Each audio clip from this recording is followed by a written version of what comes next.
¿Se escucha bien? Ya. Bueno, muy buenas noches con todos. Como ya me presentó Shirley, voy a hablar básicamente de este tema de fisiología renal. Bueno, ¿no? Vamos a abarcar principalmente, ¿no? Lo que es, bueno, algunas cosas puntuales como básicamente se puedan relacionar con lo que sería, ¿no? Los mecanismos de filtración, de reabsorción y secreción, ¿no? Lo que estaría asociado al riñón como tal, ¿no? A la nefrona en sí. Y algunas aplicaciones clínicas, ¿no? Que tal vez les haga relacionar mucho con lo que van a ver a futuro, ¿no? Porque esto es una ciencia básica y cuando vean la parte clínica, semiológica, farmacológica, le van a dar más sentido, ¿no? De hecho, teóricamente, bueno, el tema de fisiología renal suele ser en sí muy abstracto, entonces, darle aplicación sería más sencillo para que lo puedan manejar, ¿no? Bueno, ¿no? Lo que tenemos que tener en cuenta, ¿no? Como tópico general es la histología del glomérulo, principalmente, ¿no? Seguramente en su curso de histología han llevado el típico glomérulo, ¿no? Y sus partes, ¿no?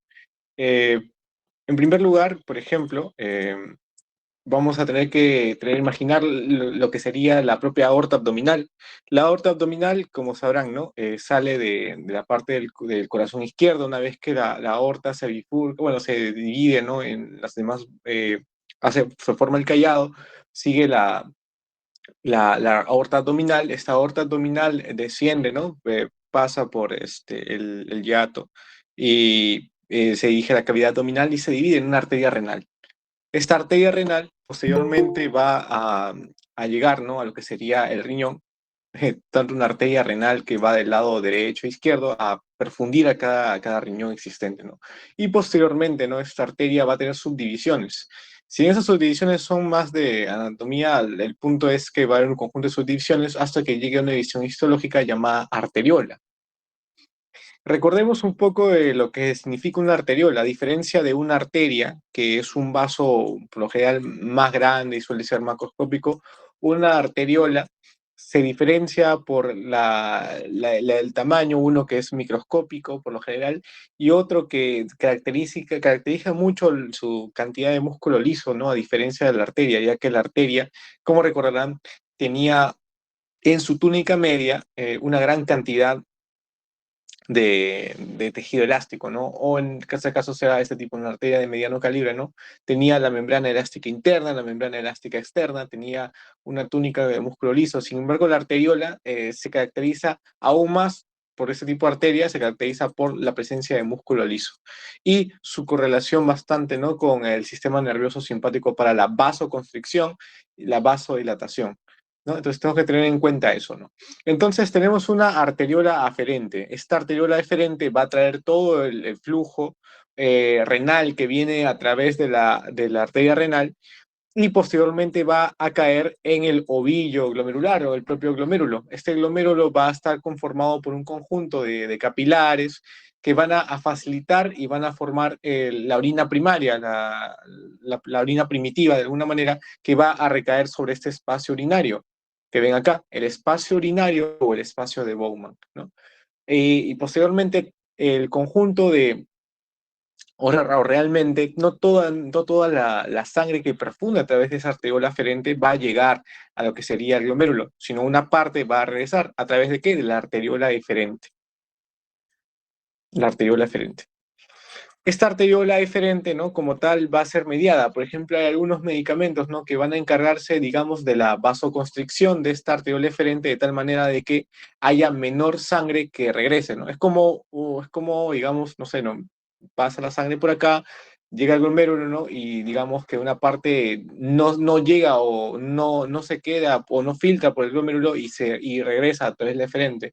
Sin embargo, al vasoconstricir esta arteriola, es decir, digamos, disminuirle su calibre, hay menos sangre que va a irse, por lo tanto, hay más sangre que va a entrar al glomérulo. Entonces, hay algunos medicamentos, ¿no? Uno de ellos va a ser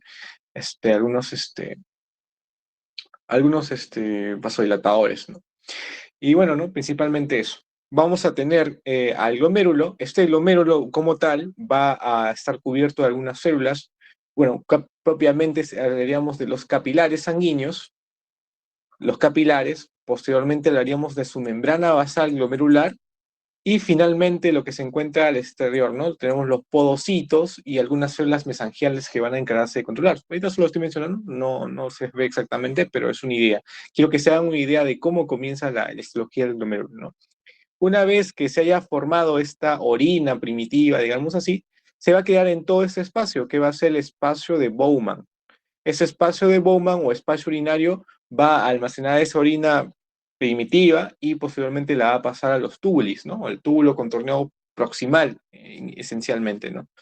Y posteriormente tendríamos la cápsula de Bowman, sobre todo la cápsula de Bowman parietal, la que estaría recubriendo, ¿no? Esta estructura como tal, ¿no? Y bueno, principalmente esa sería la introducción, o menos una idea mínima de lo que tenemos que tener para poder abarcar la fisiología glomerular. Bueno, aquí tenemos un poco un detalle aún más preciso, ¿no? De lo que quería llegar. La fisiología glomerular en la parte de la filtración, ya estamos hablando un poco más de la membrana capilar glomerular o la membrana basal. Tenemos primero, o lo que tiene contacto directo, ¿no? Con los vasos, tendríamos que hablar en primera instancia de lo que serían los capilares. Estos capilares o el endotelio como tal van a poseer proteínas celulares endoteliales cargadas negativamente que van a evitar el paso de proteínas. Recordemos un poco que el tejido sanguíneo como tal tiene electrolitos, tiene solutos como tal, ¿no? Entre ellos tenemos al sodio, potasio, cloro, etcétera. Tenemos también la glucosa, tenemos a la urea o residuos nitrogenados, tenemos a las células sanguíneas como tal y estructuras proteicas, ¿no? Lípidos también. Entonces, como tal, el endotelio capilar o el endotelio fenestrado como tal, al circular, digamos, aquí, ¿no? Digamos, la sangre como tal, vamos a tener, digamos, que no todos los elementos que pasen por la sangre van a llegar a pasar a este endotelio capilar, ¿no? O a este endotelio fenestrado.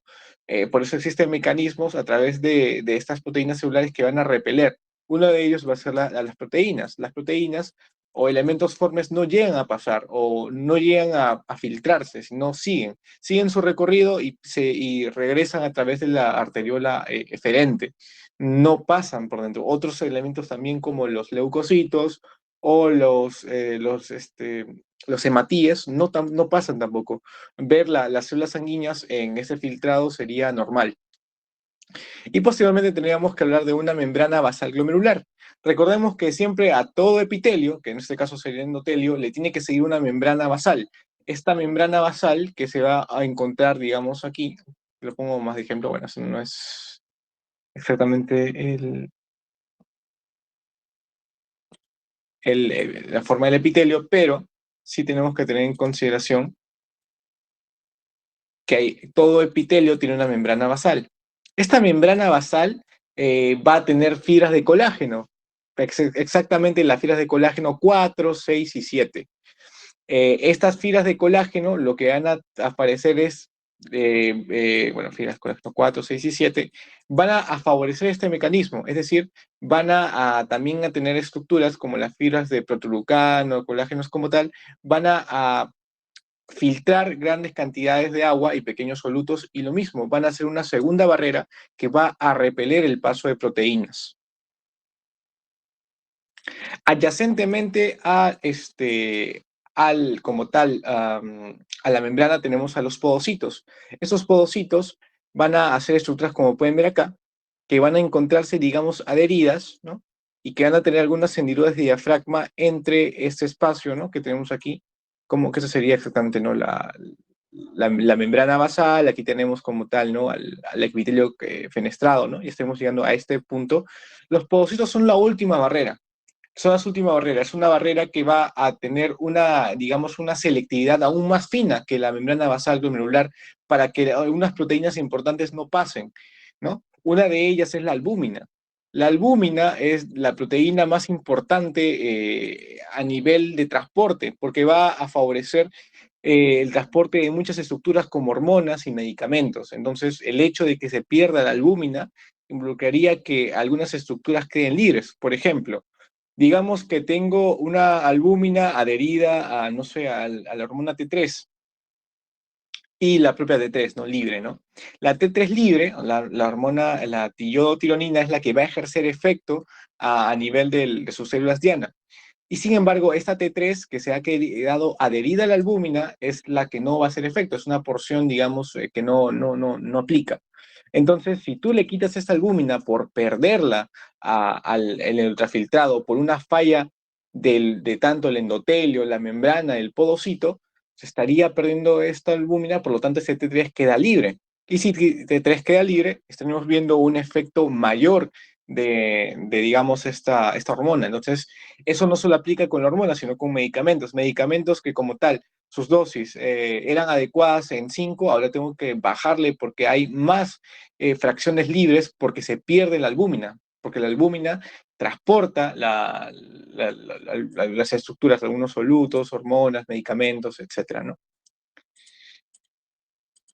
Ujú. Bueno, entonces,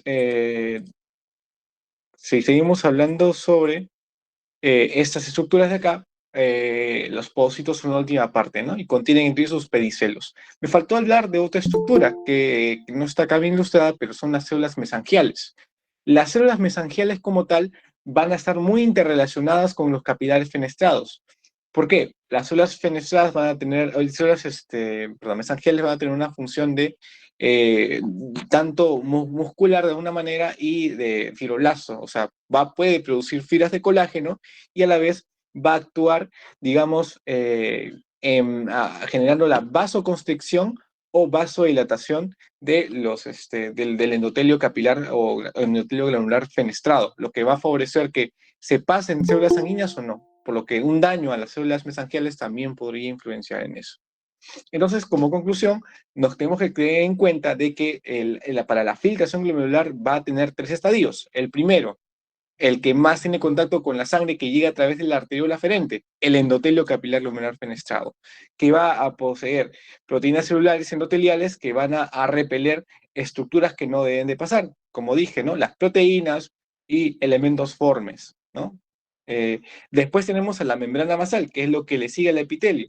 Esta membrana basal va a tener fibras de colágeno, que va a tener repulsión también a proteínas, sobre todo ya tiene una peculiaridad de ser más selectiva con respecto al endotelio, y finalmente el podocito, que es ultramente selectiva. De hecho, se dice que cuando vemos en la orina una gran cantidad de albúmina, es porque ya ha habido un compromiso podocitario. ¿Qué quiere decir esto? De que el podocito es, digamos, la barrera más ultraselectiva y la última en caer en caso haya una complicación, que después voy a hablar brevemente.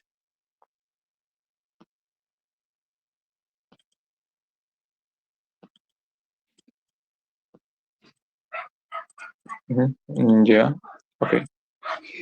Bueno, aquí vemos un poco más, ¿no? De la capa de los podocitos, ¿no? Aquí estamos viendo esas estructuras. Aquí tenemos, ¿no? Aquí tenemos acá los podocitos. Aquí tenemos el diafragma. El diafragma básicamente son hendiduras que se encuentran entre podocitos. ¿Qué quiere decir eso? De que digamos que por aquí pase una albúmina, esta albúmina va a pasar por este espacio, este diafragma, pero va a tener que quedarse adherida en cualquier uno de estos podocitos y evitar que pase, ¿no? Al espacio urinario. La membrana que se encuentra antes, aquí tenemos a la membrana basal, que como siempre está inmediatamente después del endotelio, ¿no? Que es lo primero que tiene contacto con las células o con el tejido sanguíneo como tal, ¿no? Solamente es un recordaris histológico, esa es una microscopía electrónica que nos va a permitir orientar cómo avanza esto. Bueno, y ahora con este concepto vamos a hablar de más cosas, ¿no? Que tenemos que tener en cuenta, no solamente por la relevancia clínica que vamos a ver, sino también por el concepto que nos va a ayudar para entender otras cosas, por ejemplo, para ver el edema, sobre todo eso, para ver lo que es el edema. Bueno, en los determinantes de la filtración glomerular vamos a tener que tener en consideración las fuerzas de Starling. En este caso tenemos que hablar de dos tipos de fuerzas, una presión hidrostática y una presión oncótica.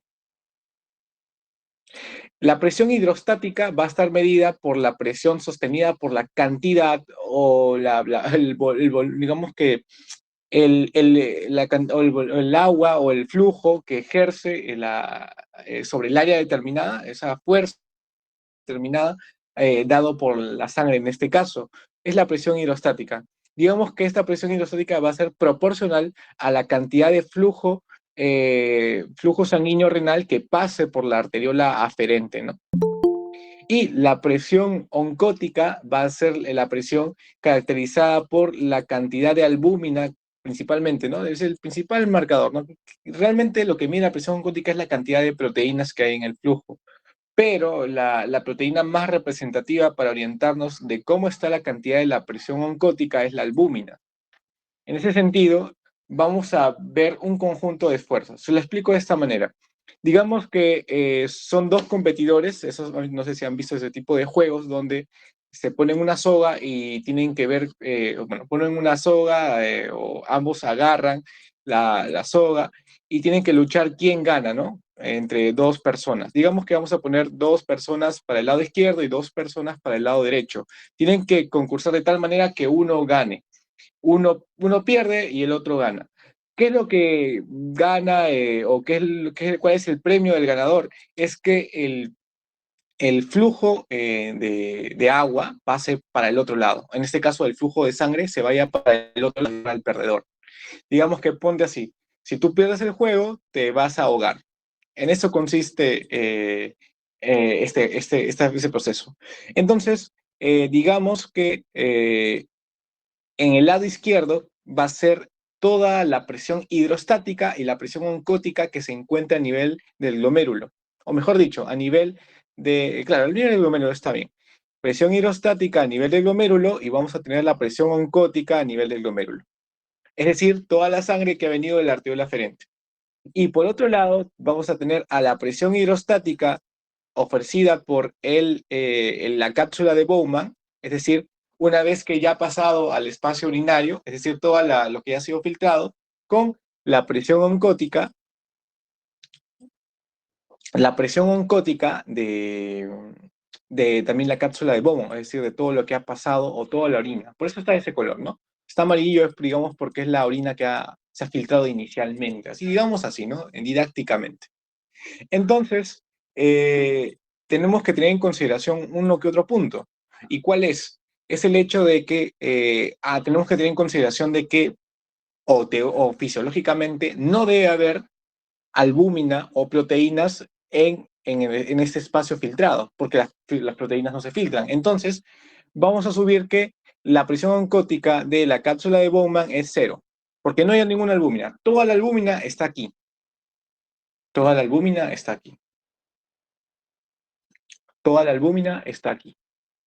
La albúmina se encuentra aquí.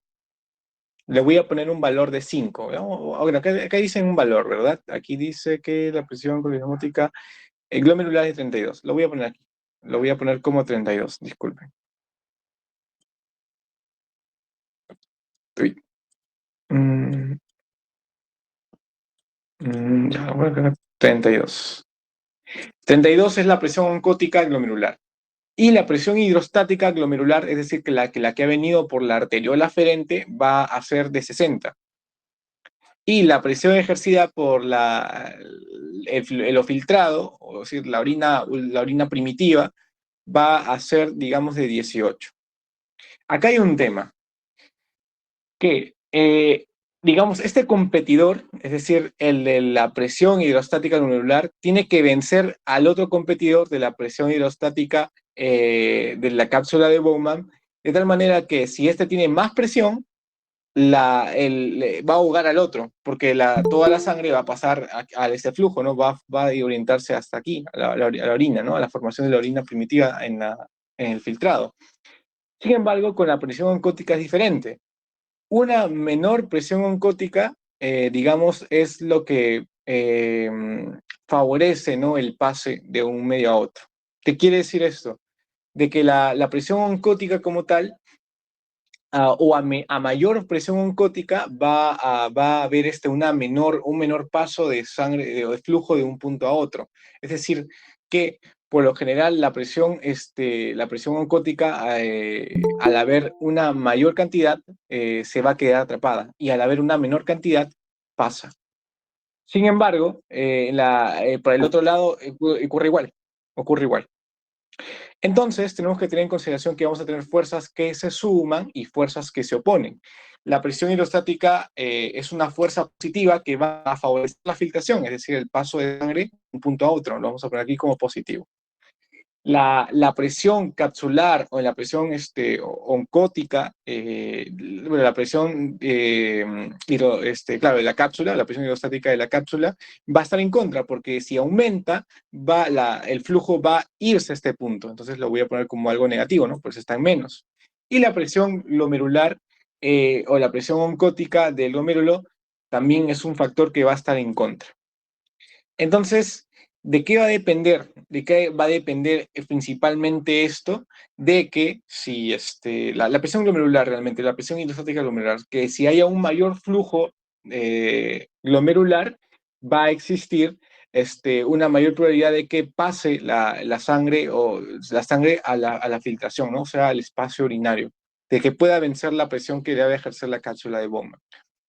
Sin embargo, ¿qué pasa cuando la presión del glomérulo se encuentra alterada? Es decir, o la presión oncótica del glomérulo se encuentra alterada. La presión que se encuentra en el espacio urinario, digamos que esta presión oncótica, al tener una mayor concentración de proteínas, va a evitar, digamos, de una manera, de que la sangre pase, porque, ¿qué hemos dicho? Que cuando aumenta, esto va a evitar de que la sangre pase de aquí hasta aquí. Entonces va a haber una retención ahí, ¿no? Algunas aplicaciones de cuando ocurre esto, cuando ocurre una disminución de la presión hidrostática, por ejemplo, cuando hay una deshidratación. Si, por ejemplo, el paciente está deshidratado, tiene un menor gasto cardíaco, un menor flujo, por lo tanto, la presión hidrostática cae. Y en consecuencia hay menos filtrado glomerular.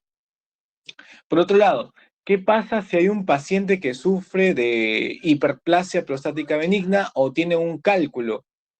Si hay un cálculo en los uréteres o en el espacio pielo-ureteral, la orina no pasa. Por lo tanto, la presión de la cápsula de Bowman, la presión hidrostática va a aumentar y por ende la presión de esta cápsula, o la presión hidrostática, va a ser mayor que la del glomérulo y el flujo sanguíneo o el flujo simplemente se va hasta este punto. Entonces, esto estaría aumentando la presión de la cápsula de Bowman y esto estaría disminuyendo la filtración. Es decir, estaría evitando de que haya un flujo o una filtrado glomerular adecuado. Uh-huh. Y en caso, digamos, haya una presión del glomérulo aumentada, que esto suele pasar en pacientes que también se deshidratan o que consumen una alta cantidad de proteínas, también puede disminuir la tasa de filtrado glomerular, ¿no? Así que tengan en consideración, una hiperproteinemia puede inducir también una disminución de la filtración glomerular. Entonces, este conjunto de fuerzas se van a manejar no solamente a nivel renal, sino también a nivel sistémico, por un término llamado edema, que tal vez lo podemos mencionar después, ¿no? Lo que es el edema.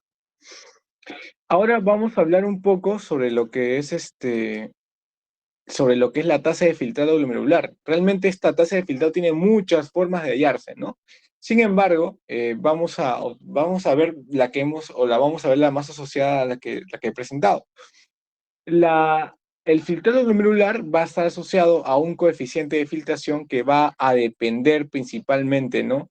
De la disposición del área donde se filtra, es decir, la cantidad, o todo esto, digamos así, el área que se filtra y la facilidad con la cual hay una filtración. Es decir, si por ejemplo hay un paciente con una esclerosis glomerular, es decir, donde hay un achicamiento, digamos así, del glomérulo, hay menor espacio disponible para filtrar, menor área, y por lo tanto el filtrado glomerular va a caer. Un ejemplo, ¿no? Y va a estar multiplicado por el conjunto de fuerzas que van a orientarse, ¿no? La presión hidrostática del glomérulo, la presión hidrostática de la cápsula de Bowman, que va a ser un factor en contra, la presión coloidosmótica o la presión oncótica de las proteínas plasmáticas, que va a ser un factor también en contra, y la presión coloidosmótica de las proteínas de la cápsula de Bowman, ¿no? Como dije, ¿no? Va a ser un factor que va a estar a favor de la filtración. Y así en conjunto van a delimitar la tasa de filtrado glomerular como tal. Ahora bien, hay una fórmula aplicada que se va a usar midiendo la creatinina sérica. La creatinina sérica va a ser una sustancia realmente proveniente del metabolismo muscular que muy difícilmente es reabsorbida, ¿no? Por lo que se va a usar bastante como un marcador eh, importante para medir la tasa de filtrado glomerular. Es una medida alternativa y realmente es la más usada, es la fórmula de Cockcroft para poder medir la filtración glomerular, ¿no? Que va a estar medida por esta fórmula. Realmente no es la usada más actualmente, esta es la que es más usada, pero es una de las fórmulas manejables, ¿no? A nivel práctico, ¿no? Es muy manejable. Y por otro lado, realmente un incremento, para que se queden con esta idea, un incremento de la creatinina sérica es de mal pronóstico. O sea, es un indicio claro de que hay una insuficiencia renal, ya sea aguda o sea crónica, ¿no? Eso depende de la clínica y el tiempo. Ok, teniendo en cuenta algo más práctico, ¿no? Quiero que ubiquen a cualquier paciente o cualquier familiar suyo que tenga hipertensión arterial. Y vamos a ver cómo se correlaciona esto con el riñón. Para eso tenemos que recordar un poco de histología. Tenemos que tener en consideración al aparato yuxtaglomerular, mediante el cual se va a explicar en primera instancia este sistema, el sistema renina, angiotensina, aldosterona. Es algo que seguro lo han visto en fisiología cardiovascular, pero en este enfoque le vamos a dar lo que será el riñón, ¿no? Y cómo tiene muchas aplicaciones clínicas, ¿no? En este caso. Ya hemos mencionado que a partir de la arteria renal, ¿no? Existe una presión de perfusión renal que va a alcanzar la arteriola aferente. Esta arteriola aferente va a fluir y va a llegar al glomérulo. Sin embargo, antes de llegar al glomérulo va a tener contacto con las células mesangiales extraglomerulares. ¿Se acuerdan que habíamos hablado de las células mesangiales intraglomerulares, que eran las que controlaban o tenían función tanto de mío como de fibroblastos, o sea, son miofibroblastos que controlaban contráctilmente el endotelio capilar? Ya, ahora también una disposición de estas células mesangiales extraglomerulares. Lo que sucede con esto es que va a existir un paso de la perfusión y va a tener contacto esta perfusión con lo que sería la mácula densa. La mácula densa va a ser una disposición, digamos así, atípica de las células cúbicas que conforman al túbulo contorneado distal y en consecuencia van a funcionar como lectores y liberadores. El lector o el sensor, digamos así, va a ser las células yuxtaglomerulares, que van a detectar si hay un adecuado un flujo sanguíneo o un flujo de perfusión renal, o en todo caso si hay una adecuada cantidad de cloruro de sodio. Van a ser como sensores. Y en caso detecten alguna disminución de ellos, van a liberar a través de la mácula densa lo que sería la renina. La renina va a ser una enzima que va a actuar posteriormente para poder intervenir en la formación de este sistema. Va a ser el órgano diana. Entonces, es a través del riñón quien va a través de esos sensores donde van a detectar si hay, digamos, algún problema en la perfusión. En ese sentido, podemos analizar cómo se puede producir la hipertensión arterial, ¿no? Ese es un mecanismo, no es el mecanismo principal, ¿no? Hay muchos mecanismos para la hipertensión, pero uno de ellos va a ser la activación de ese sistema por este problema, por esta situación, ¿no? Por ese sistema de regulación. Realmente ese sistema es fisiológico, solamente que en condiciones patológicas, ¿no? Se puede volver un problema, ¿no? Ok. Entonces vamos a ubicarnos en este punto, ¿no? Había ocurrido ya la liberación de la renina se libera y nos ubicamos a nivel hepático. Este órgano, el hígado, va a producir algo llamado el angiotensinógeno. Este angiotensinógeno por lo general no ejerce efecto si es que no existe la activación a través de la renina. Esta renina va a ser una enzima activadora que lo va a convertir en una angiotensina. Esta angiotensina va a viajar por la circulación sanguínea hasta llegar al pulmón, donde el pulmón, a través de la arteria, bueno, viaja por la arteria pulmonar, llega al pulmón como tal, y el pulmón contiene otra enzima, que es la ECA, la enzima convertidora de angiotensina. Esta enzima convertidora de angiotensina es la que va a convertir la angiotensina 1 en angiotensina 2. Y posteriormente esta angiotensina 2 va a dirigirse ¿hacia dónde? Va a dirigirse hacia lo que sería la glándula suprarrenal y va a ejercer efecto, ¿no? Para que posteriormente se libere la aldosterona. Se libera la aldosterona y va a ejercer efecto a nivel del túbulo contorneado distal principalmente y parte del túbulo colector para la reabsorción de sodio y cloro y la eliminación de potasio, ¿no? Ejerciendo su actividad. ¿Y por qué en este caso sube la presión arterial? ¿Por qué? Porque el sodio posee una capa de solvatación que va a resultar muy atractivo para el agua, como tal, ¿no? El sodio tiene una capa de solvatación que va a estar compuesta por H2O, por agua. ¿Qué quiere decir eso? Que si se reabsorbe sodio, sí o sí, se va a reabsorber agua consigo, ¿no? Y eso favorece una hipertensión arterial. Entonces, teniendo en cuenta este mecanismo fisiológico que existe, va a haber un conjunto de medicamentos que seguro ustedes habrán visto en algún lado, algún familiar de ustedes habrá visualizado alguno de estos medicamentos. El captopril, losartán y la hidroclorotiazida. ¿En qué consiste estos medicamentos? Es en interrumpir alguna de estas vías para que haya una inactivación de alguna manera de este mecanismo y en consecuencia la presión arterial no aumente, ¿no? Se mantenga o disminuye. Entonces, por ejemplo, vamos al captopril. El captopril va a inhibir a esta enzima convertidora de angiotensina. Este medicamento viaja, inhibe y por lo tanto se queda la angiotensina 1 libre y no se convierte en angiotensina 2. Y en consecuencia no hay producción de aldosterona y por lo tanto no hay una reabsorción de sodio y potasio. Esto sumado a un paciente con una dieta hiponatrémica, es decir, una dieta disminuida en sodio, ¿no? Favorece, ¿no? A un mejor pronóstico y evitar complicaciones de hipertensión arterial, como sería la ACV, como sería un infarto agudo de miocardio, ¿no? Por ejemplo. Y posteriormente tenemos aquí al losartán. El losartán va a ser un inhibidor del receptor de la angiotensina 2.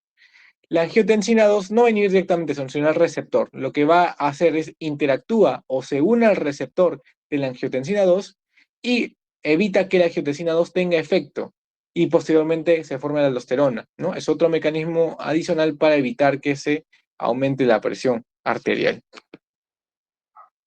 Y finalmente tenemos a la hidroclorotiazida, que si bien es cierto, no va a tener un efecto directo en este proceso, sí va a favorecer o va a interactuar en el túbulo contorneado distal y va a evitar de que se reabsorba todo. Realmente es un diurético, va a favorecer que orines más, en mayor cantidad y que haya menor sobrecarga hídrica y en consecuencia una menor presión arterial, ¿no? Entonces, eso sería un conjunto de medicamentos que podemos por lo menos relacionarnos y entender para qué sirven y cómo se relacionan para un adecuado sostenimiento, ¿no? De la presión arterial, ¿no? Bueno, y ahora hablamos un poco de la fisiología tubular. Recordemos que después de que, en esta imagencita estaba bonita, una vez que haya pasado la orina primitiva, es decir, la orina que se encuentra en el espacio urinario, en la cápsula de Bowman, tenía que viajar por este orificio para llegar al túbulo contorneado proximal. Entonces, en el túbulo contorneado proximal o el túbulo proximal inicial lo he dividido en dos segmentos para poder entender, esto acá no, para poder entender cómo se dispone esto, tenemos que tener en consideración que el túbulo proximal inicial va a ser permeable al agua. Digo permeable, ¿y qué significa esto? Que va a permitir la reabsorción de agua. La reabsorción de agua va a estar orientada a este punto, ¿no? Aquí vamos a poner sangre, lo voy a poner así, y aquí voy a poner lumen. Digamos de esta manera, que por el lumen es por donde ha ingresado la orina primitiva, va a ingresar por acá y va a empezar a ocurrir la reabsorción. Esta reabsorción, repito, es de agua y de solutos. Por eso se considera que lo que quede después de que haya la reabsorción se considera isotónico. Isotónico es porque hay una adecuada proporción entre solutos y solventes. Y hay una reabsorción pasiva por lo general, salvo uno que otro mecanismo. Bueno, hay una reabsorción isosmótica de soluto y agua y vamos a ver todo lo que se ha filtrado a través del riñón, tanto el sodio, el potasio, bicarbonato, glucosa, aminoácidos y algunas estructuras van a tender a la reabsorción. Una de ellas tenemos al sodio con glucosa, a través de la SGLT2, a la bomba o al sistema transportador de sodio-glucosa 2, que va a favorecer que tanto el sodio como la glucosa entren. Y posteriormente, a través de difusión pasiva, ¿no? O la difusión facilitada, ¿no? La glucosa va a reabsorberse a nivel del torrente sanguíneo. El sodio y aminoácidos también. Por lo general, muchos aminoácidos tienen carga negativa, entonces se compensa. El sodio con el aminoácido también se reabsorbe, ¿no? Y este aminoácido también se reabsorbe a nivel del torrente sanguíneo. Lo mismo ocurre con el sodio, el fosfato, el lactato citrato y también se tiene que reabsorber. Y el sodio y bueno, ¿no? Y el hidrógeno tiene un mecanismo ahí diferente. Como mecanismo compensatorio, quiere una carga positiva. Si entra una carga positiva, tiene que perderse una carga negativa, ¿no? Entonces se reabsorbe el sodio y se bota el hidrógeno, ¿no? El ion hidrógeno. Algo que tenemos que tener en consideración también, y quiero que no lo perdamos de vista, es los hidrogeniones y el bicarbonato. Los hidrogeniones, ¿no? Se asocian mucho a lo que sería el pH. Una adecuada concentración de hidrogeniones, o una elevada, mejor dicho, estaría generando una disminución del pH y en consecuencia estaría generando algo llamado acidosis. Y si ocurre a nivel renal, se le dice acidosis metabólica. Entonces, cuando digamos, este H más no se suele excretar, es decir, que vaya a la orina, estaríamos tendiendo hacia una acidosis. ¿Por qué? Porque este H más, en vez de botarse a la orina, se reabsorbe. Y si se reabsorbe, estaría viendo una mayor concentración de H más y en consecuencia hablaríamos de una acidosis metabólica. Entonces, una acidosis metabólica es muy peligrosa, ya vamos quizás mencionar un poco más de eso a continuación, pero tenemos que tener en mente, ¿no? De que el H más va a ser fundamental para la regulación del equilibrio ácido-base. Y el bicarbonato no se queda atrás, el bicarbonato también va a tener un factor adicional. Pero a diferencia del H más, el HCO3 va a favorecer la alcalosis. Una mayor reabsorción de bicarbonato favorece una alcalosis. ¿Qué es la alcalosis? Cuando el pH aumenta. La alcalosis también en consideraciones puede ser, digamos, algo negativo, pero la acidosis definitivamente tiende a ser aún más peligroso, ¿no? Por determinadas condiciones que se van a ver. Entonces, muchas veces vamos a tener aquí actividades importantes, ¿no? De hecho, aquí es el punto donde hay una mayor reabsorción de agua. De hecho, cerca del 80%, según el ROS de histología, se va a reabsorber el agua aquí, ¿no? Aquí una gran reabsorción de solventes, ¿no? Que van a favorecer que haya un equilibrio isotónico, ¿no? A través de esos componentes. Entonces, si se dan cuenta y para reafirmar lo anterior, ustedes en esta imagen no ven en absoluto proteínas, no hay proteínas en absoluto. ¿Qué quiere decir eso? Que ver proteínas aquí sería patológico realmente. ¿Ok? Y en estos mecanismos de reabsorción isosmótica, aquí hubo un error en la reacción, teníamos que hablar un mecanismo, digamos, paracelular y un mecanismo, ¿no? Transcelular. El mecanismo transcelular es aquel donde viaja el lumen y luego se dirige hacia las células del túbulo proximal y se dirige hacia el capilar peritubular. Y el otro mecanismo es a través del cual va a salir del espacio celular y va a encontrarse a través del espacio intercelular y bueno, digamos, se dice paracelular porque está entre ambas células, ¿no? Y ahí vuelve o se dirige hacia el capilar tubular, ¿no? A través de los mecanismos vamos a encontrar una expansión del volumen y una contracción del volumen. Estos mecanismos van a ser dependientes de las fuerzas que hemos mencionado, las fuerzas de la presión oncótica y bueno, la presión oncótica que va a ser dependiente, ¿no? De lo que ha venido en en el propio, lo que fue filtrado, en el capilar, bueno, como tal, y la presión hidrostática de este capilar peritubular, ¿no? Que va a favorecer la reabsorción de todo esto, ¿no? Entonces es importante porque ambos elementos van a ir de la mano. En el túbulo proximal final vamos a tener que la permeabilidad en el agua se va a mantener, es decir, vamos a ver que va a haber una reabsorción de solvente adecuada. Va a haber una reabsorción pasiva, por lo general es de solutos como solventes, y el líquido tubular se sigue volviendo isotónico. Solamente que aquí vamos a ver otras estructuras adicionales. Por ejemplo, que vamos a ver de nuevo la bomba de sodio hidrógeno, vamos a ver la presencia del cloro, el cloro con el formiato, y la bomba de sodio y potasio, ¿no? Si se dan cuenta, por lo general el potasio tiende a irse en vez de a reabsorberse. El potasio tiende a dirigirse hacia el lumen, es decir, hacia el espacio urinario. Es por ello de que cuando falla el riñón, vamos a ver algo llamado hipercalemia. La hipercalemia se define como un estado en el cual existe un incremento, ¿no?, del potasio, lo que puede dar complicaciones severas. Una de ellas es la fibrilación ventricular, lo que va a predisponer a un paro cardíaco fulminante, y es de hecho la principal causa de muerte en pacientes que padecen una enfermedad renal crónica, ¿no? Pacientes que se dializan, ¿no? Para esta complicación y bueno, fallecen por esta fibrilación ventricular secundaria a la hipercalemia. Bueno, ¿no? Aquí estamos hablando, detallando un poco más, ¿no? La reabsorción isosmótica de soluto y agua, donde va a continuar la reabsorción proporcional de solutos y agua, el líquido tubular permanece isotónico, ¿no? La reabsorción de cloruro de sodio sin agua algunas veces ocurre, ¿no? Donde ocurre por un aumento de la concentración luminal de cloruro, ¿no? El cloruro se reabsorbe hacia la sangre, ¿no? Y el sodio sigue al cloruro de sodio y se mantiene una reabsorción isosmótica para que haya un equilibrio. Y la acción de los diuréticos, donde esos diuréticos osmóticos disminuyen la reabsorción de agua, ¿no? Y aumentan el volumen del líquido tubular.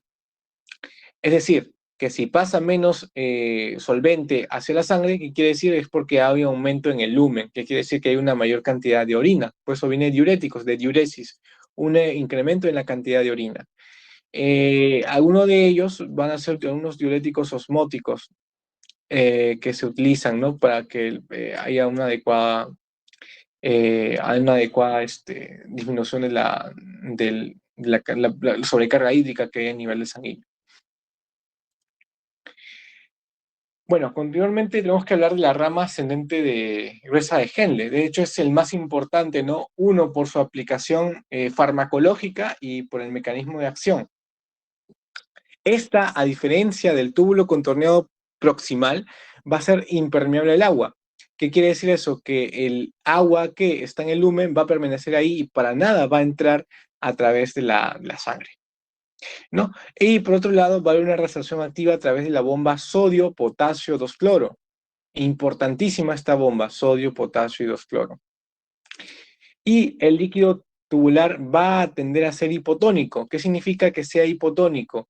De que al ver que el agua se concentra, o que el agua permanece en el lumen, ¿no? Digamos que la relación entre soluto y solvente disminuye. ¿Por qué? Porque el solvente aumenta.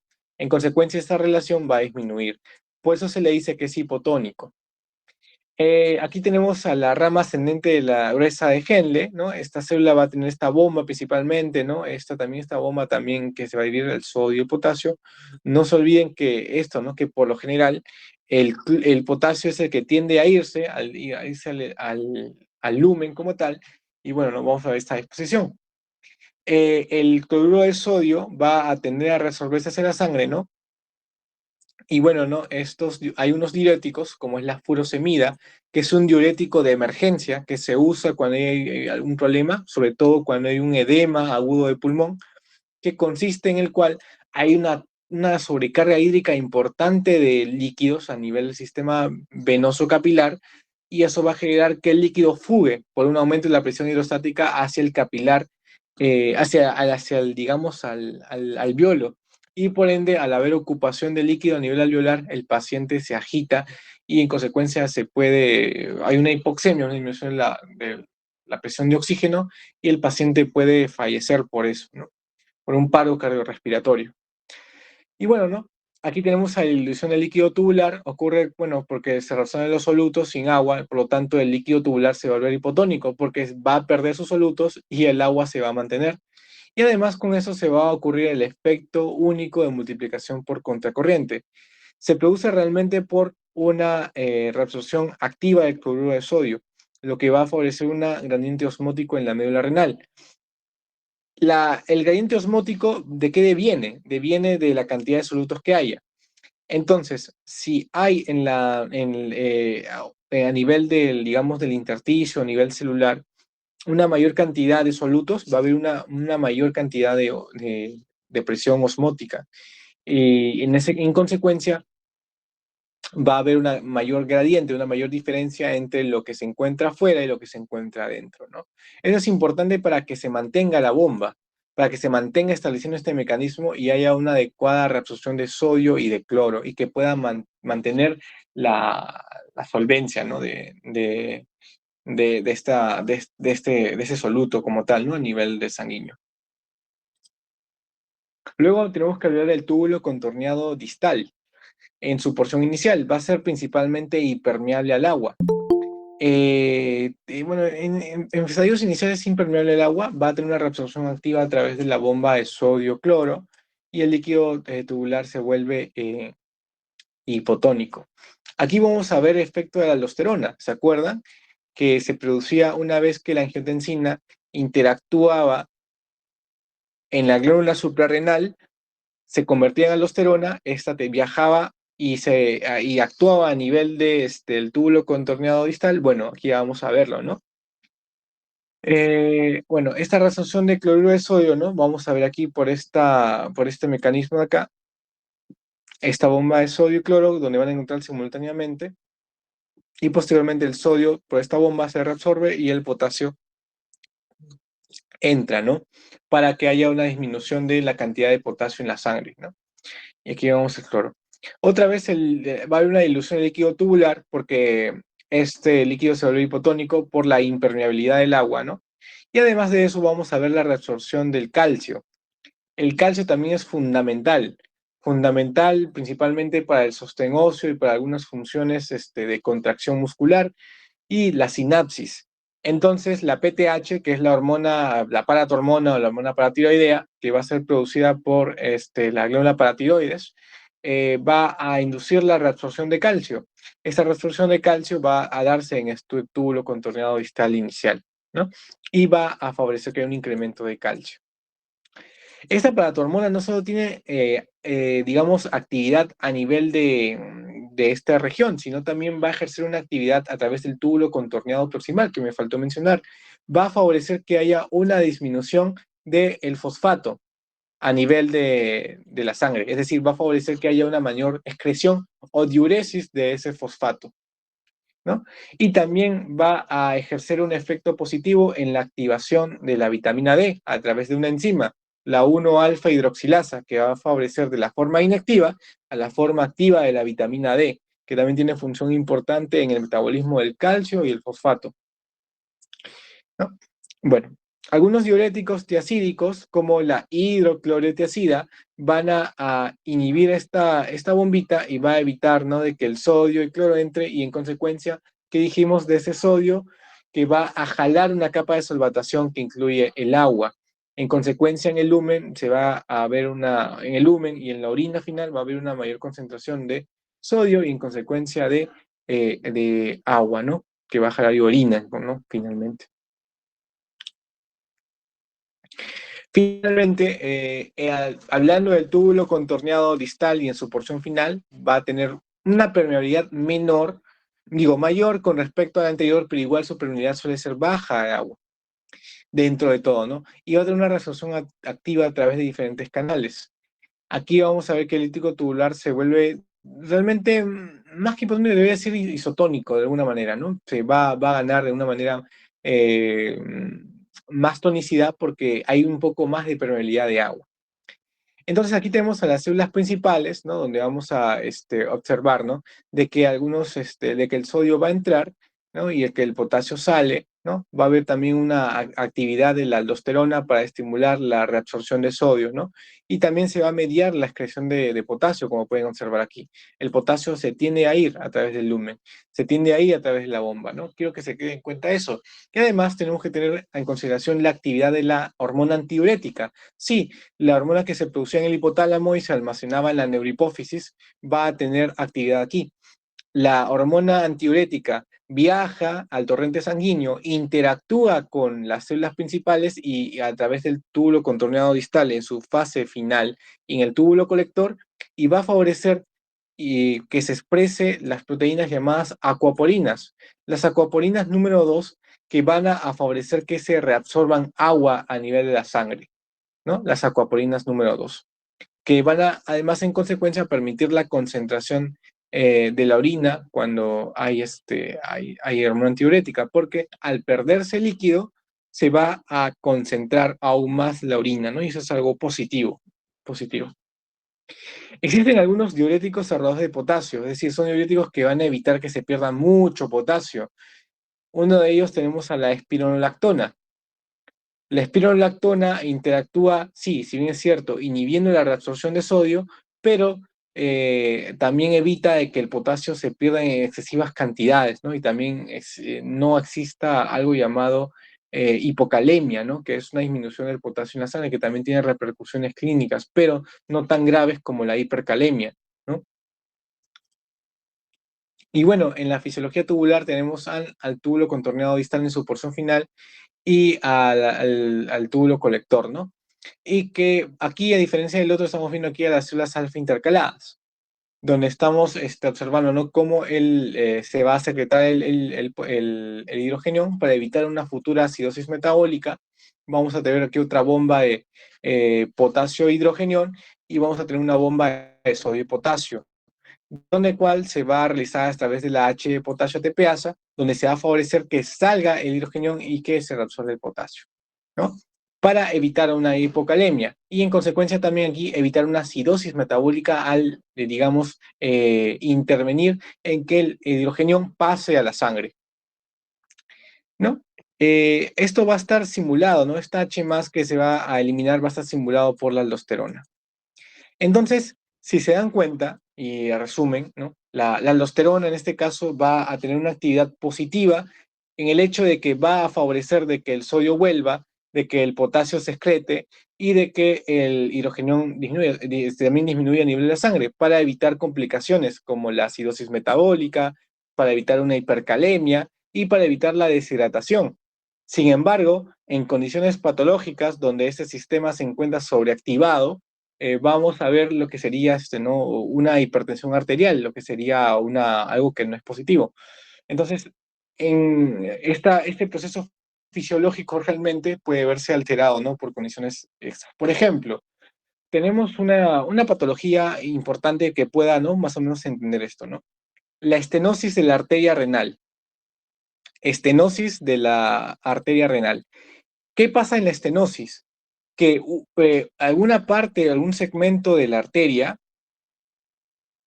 a ver, un momento, vamos a poner el color mejor. Algún segmento de la arteria se va a obstruir.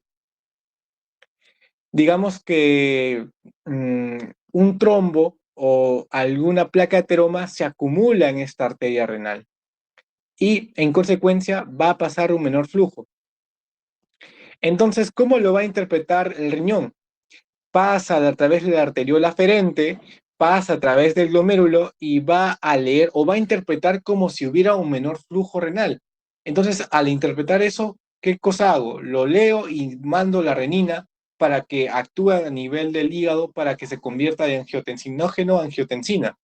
Sin embargo, la cantidad de sodio, la cantidad de volumen a nivel sanguíneo está bien, solo que al estar ocluida la arteria renal, el riñón interpreta que no hay un adecuado gasto cardíaco y por ende hay esta manifestación cíclica, ¿no? De que hay un incremento de la aldosterona y en consecuencia se reabsorbe cada vez más agua.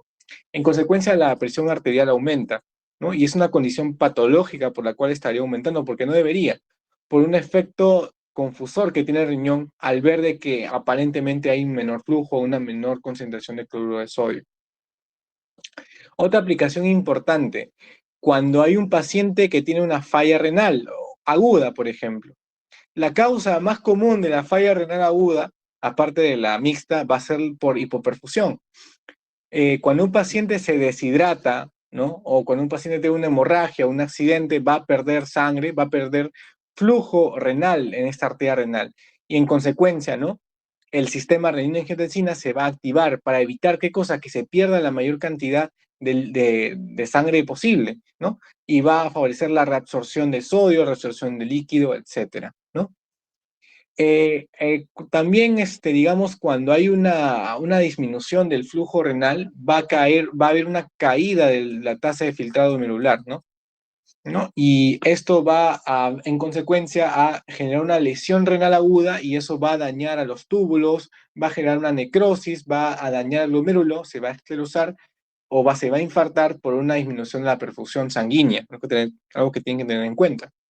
Y cuando hablamos de una enfermedad renal crónica, todo lo que hemos hablado hace un momento, todo lo fisiológico, se convierte o se vuelve al revés. ¿Se acuerdan cuando les hablé de que había estas bombas que evitaban o favorecían de que el hidrogenión se bote a la orina, es decir, que la orina se concentre de hidrogeniones, por lo tanto, o para que interioricen de que la orina es ácida? ¿Qué pasa si se pierde este mecanismo fisiológico a nivel de esas células? El hidrogenión pasa a aumentar a nivel de la sangre y en consecuencia hablaríamos de una acidosis metabólica. Entonces, un paciente con enfermedad renal crónica donde le falla toda la nefrona, la cantidad de hidrogeniones aumenta. Lo mismo sucede con el potasio. El potasio como tal tiende a excretarse a nivel de la orina, pero si falla el riñón, el potasio aumenta. ¿Y cuál sería la complicación que dije? La hipercalemia. La hipercalemia genera fibrilación ventricular y esta fibrilación ventricular da un paro cardíaco. Como dije, es la principal causa de fallecimiento en pacientes con falla renal terminal en estadio 5. Otra causa, otra situación, el sodio. El sodio tiende a reabsorberse, pero si el riñón falla, el sodio tiende a disminuir. En consecuencia, varias funciones asociadas al sodio, como la carga hídrica, la sinapsis, algunas funciones motoras se van a ver afectadas por esta hiponatremia. En consecuencia, la osmolaridad plasmática va a disminuir. Otra causa, el calcio. El calcio, por la influencia de la paratormona, tendría a reabsorberse. Entonces, si hay una falla renal, no hay lugar donde la paratormona ejerce un efecto. Por lo tanto, el calcio a nivel de la sangre va a disminuir. ¿Cuál sería la consecuencia de una disminución del calcio? Va a haber parestesias, es decir, va a haber sensación de hormigueo, va a haber tetania, es decir, donde hay, digamos, una hiperactividad de los músculos, una hiperactividad de los músculos, ¿no? Va a haber signos como el signo de Trousseau, donde va a haber movimientos involuntarios, fasciculaciones, contracciones. Vamos a ver el signo de Chostek, donde al percutir la región malar de la persona, vamos a ver cómo todo se contrae, todos los músculos, ¿no? Periorbitarios, los músculos risorios de la cara también se van a ir contrayendo, ¿no? Y también, como dijimos, ¿no? Se tiende, por ejemplo, a que el fosfato disminuya, o no, aumente a nivel de la orina y disminuya a nivel de sangre. Entonces, si falla el riñón, el fosfato también va a aumentar y va a tener consecuencias negativas, porque el fosfato atrae al calcio. Entonces, el fosfato atrae el calcio y eso a nivel del hueso, porque el hueso tiene abundante calcio, si el fosfato aumenta en la sangre, jale el calcio del hueso y va a generar ¿qué cosa? Una osteodistrofia renal. Entonces, como conclusión de esta revisión de fisiología renal, tenemos que tener en cuenta de que todos estos mecanismos iónicos, a pesar de que se vean muy abstractos teóricamente, tienen una repercusión clínica muy importante, ¿no? Otra manifestación es la uremia, que cuando hay un incremento de la uremia, vamos a ver que el paciente va a cambiar de color, de lo que quizás era blanco se va a volver escarchado, va a volverse un poco más oscuro. Otra manifestación también es que cuando el riñón falla, no se libera la eritropoyetina, y la eritropoyetina tiene una actividad a nivel de la médula ósea que va a hacer la eritropoyesis. En consecuencia, vamos a ver que los pacientes van a tener anemia, una anemia marcada, ¿no? Sobre todo la famosa anemia de enfermedad renal crónica, la normocítica normocrónica, ¿no? Y muchas otras manifestaciones importantes que quizás lo haremos en otra ocasión, lo que sería semiología y la fisiopatología renal, ¿no? Bueno, eso sería todo por esta clase. Si hay alguna duda, ¿no?, sobre estos mecanismos glomerulares o tubulares, estaría encantado de escucharlos.